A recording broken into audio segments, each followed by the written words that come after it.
Tim Summers joins us, Senior Consulting Fellow at the Asia program, Chatham House. Joins us live out of Hong Kong. Good morning, Tim. Great to see you, and hope you're continuing to keep safe. So not really that much specificity or mention in Xi's speech in Shenzhen about Hong Kong. I get the sense that he's looking past all the tumult that's been happening in Hong Kong and saying, look, guys, the future is already here. Hong Kong, part of the GBA, Greater Bay Area. Let's just get on with it. Is that a fair take? Yeah, I think that's a fair take. I mean, the speech was mainly about Shenzhen, or it was mainly focused on Shenzhen to celebrate this sort of 40 years of special economic zone status. And, over that period of time, Shenzhen has been completely transformed from a fairly small sort of peripheral village north of Hong Kong to a major city with some of China's most significant industrial and innovative enterprises. And I mean, Xi made a lot of that. So it was also giving a message, I think, about the success that China has had over that period of time in social and economic development. And I think that was the main focus of this speech and of this event, rather than on Hong Kong specifically. But of course, as you say, Hong Kong is adjacent to Shenzhen.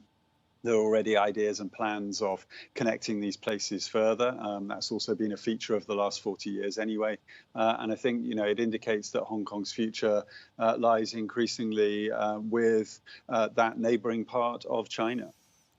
The irony, though, is just physically the positioning by going to Shenzhen for the 40th anniversary, placing himself there. He's trying to make direct linkages between the success of China that started with opening up in Shenzhen and then spread to himself. When in fact, you think about Shenzhen, SEZ, the whole experiments with special economic zones, it was Deng Xiaoping and that southern tour. Xi is not somebody that most outside observers usually connect with opening up China further. Is that fair, or is that too cruel? Well, I think the way that the leadership would position this is in a narrative about China's modern history, going back to 1949, and 1978 was then a key date. 1980 was when the Shenzhen Special Economic Zone was formally established. In 1992, you referred to Deng Xiaoping's southern tour. I mean, that would then sort of accelerated that process of reform and liberalization. So I think the way that this is presented is this is part of the Communist Party's history of governing China. I don't think this is over-personalized. I mean, Xi is, of course, the leader of the party at the moment, so he's the person who represents that party. But I think more broadly, this is presented as the outcome, the achievement of what the party has delivered over that long period of time. Of course, at the moment, we're in rather a different world from back in the early 1980s. I mean, at that point, China under Deng Xiaoping decided to enter this reform and opening up phase. It was also a point when we had a kind of new intensification of globalization, sort of outsourcing, supply chains being developed. China was brought into that process actually at a fairly low kind of value added position in those supply chains at that point in time. It's risen up that value-added sort of ladder over the last 40 years. But now we're in a rather different world where, globalization has become a bit of a dirty word in many quarters. Yes. People talking about decoupling. And so I think that, the challenges facing China, Shenzhen, Hong Kong going forward are very different from those opportunities that were present 40 years ago.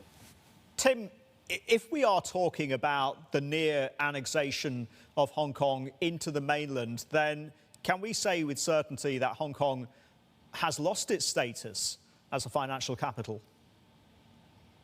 No, I don't think we can. I mean, I think what we're talking about with what's happened this year in the national security law, it's sort of it's part of, I think, a slightly broader policy push from Beijing to regain a little bit more of the agenda setting, a little bit more of control of policy in Hong Kong. I mean, last year in 2019, we of course saw the social unrest, but I mean, one of the political features of that was the Hong Kong SAR government was substantially weakened. I mean, you sort of almost had a power vacuum at the level of the government there. And I think Beijing has now stepped to that space.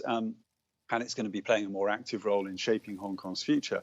But I also think that it's clear from the Chinese leadership's perspective that they want Hong Kong to continue to play a role as a financial center. I mean, you can look at listings of Chinese companies on Hong Kong.